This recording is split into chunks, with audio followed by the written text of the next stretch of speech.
Hill gets around Standard. Look at Hill go! Impossible! Touchdown! Tyreek Hill, why he is so good. A legend, a winner, and most of all, a role model to every aspiring sports person out there. Yes, you heard it right, we are talking about the man behind every loose goal, Tyreek Hill. Having participated in multiple seasons of American football, there's no one better than Hill whose aspects we can break down and therefore talk about what makes Tyreek Hill the wide receiver. Now, we all have passions and we all love games, but what makes Tyreek so special? What is that quality he withholds that brings this killer strength within him? Welcome to Athlete Central, the channel for most unique and original sports-related content out there. Make sure you hit the like button before we move on. Number 10, a superstar from childhood. When we were all busy deciding what the next crisis to cause at home was, Hill was busy being a superstar on track. He went to Pearson Elementary in Pearson, Georgia, and Coffee High School. At such a young age itself, Tyreek seemed to show quite an interest in track, and his speed spoke on his behalf. After winning multiple medals as the winner of the 100 and 200 meter dash, Tyreek and coaches knew there was something about him that made him an athlete by birth. He wasn't taught how to perfect a style of running, he fell into a specific kind of style and that worked perfectly well for him. This made the work on him more professional and not something that kids his age are usually doing. At a very young age, he also ran 100 meter in 10.19 seconds and the 200 meter in 20.14 seconds, which was 1/100th of a second less than what the national high school record was set by Roy Martin. This boy was taking his talents to the stars and everybody thought the same. The timing he ran was amongst the fastest by a junior athlete. This was his childhood, with races and competitions in tension all the time. This is what set the foundation stone for Hill's career, and look at where he is today. We got a long way to go. So you are one of, if not the fastest players in the league. The fastest. You're the fastest. The fastest. Number 9, the most perseverant young boy. Moving on from track alone, Hill started playing football, and because of his speed, he easily made the team. Hill ran over 659 yards and made 5 touchdowns, and this is while catching 67 passes for the Broncbusters football team. That's only a year after his perfect and, of course, incredible win at the junior high national games. Number 8, and it's a touchdown! Hill moved to Oklahoma State University and without a doubt established himself only days after his move. In late August 2014, Hill went on to play for the Cowboys and caught 6 passes, which were the highest of the season, while passing for 62 receiving yards when they lost against the Florida State Seminoles. His first career touchdown came later that year when he played against the Texas Tech Red Raiders and finished with 3 receptions for 50 yards, 6 rushing attempts for 39 yards.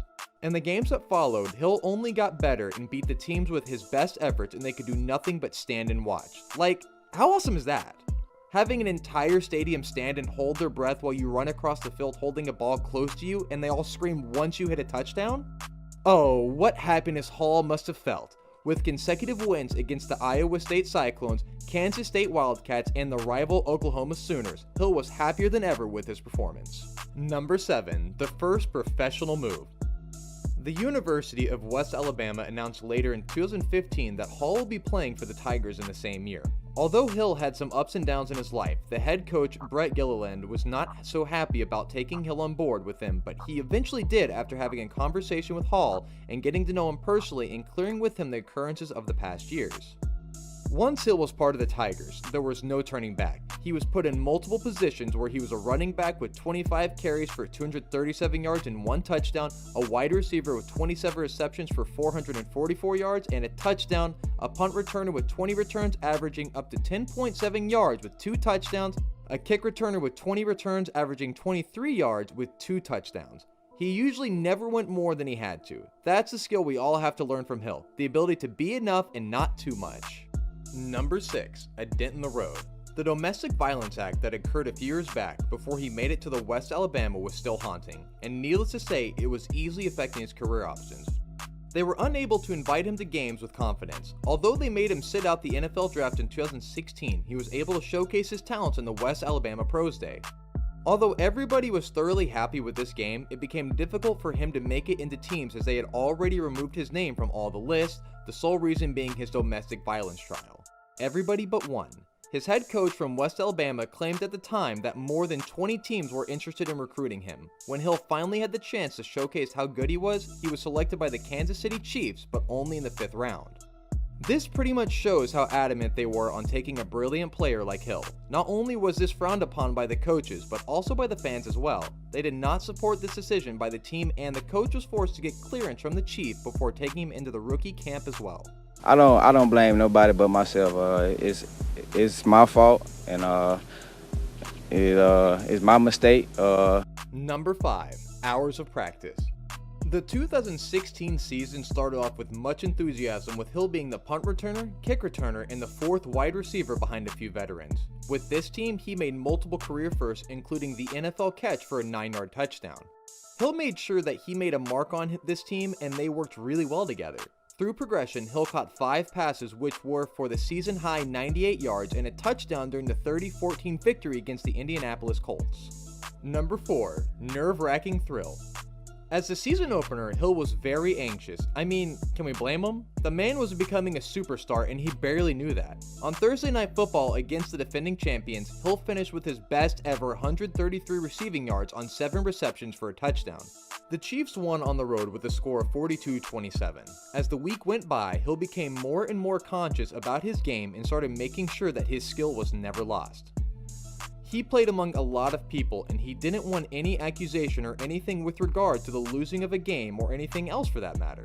He was certain this is how he wanted to go about the team dynamic. This was also his 2nd professional season with 75 receptions for 183 yards and 7 touchdowns. Getting around, White, and zigging and zagging and taking it to the 43. Number 3, the tiring sessions. The first week was like none other. He made multiple games and had to work for them tirelessly. For the first game against the Los Angeles Chargers, he had punt returns along with 169 receiving yards and 2 touchdowns, and they won the game with ease. This was also the 2nd time in the NFL career that he recorded 3 touchdowns in a single game. And after multiple other games, he finished this season with a career-high 87 receptions for 1,479 yards and 12 touchdowns in total. Although he was 2nd in the team for the most receptions, he did a thorough job. Number 2, the last touchdown. But is it?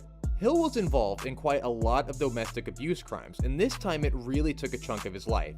He was involved in a child abuse case, and the Chiefs' general manager decided that it was time Hill took a break, and he was suspended from the team till the ongoing investigations were done. After his return, he was a season opener, but unfortunately injured his shoulder. He was rushed to the hospital, and they came to a conclusion that his shoulder had been dislocated and would have to miss some time. He returned for the 6th week of the games and went on to play the rest of the season. This was quite an achievement for him despite the pain he was in. Number 1, dedication. Hill is now the assistant coach at Lee Summit North High School. He worked to get where he is. He put his sweat and blood into every game and made sure that it was perfect. He didn't do this for others, he did this for himself. He worked really hard through every phase.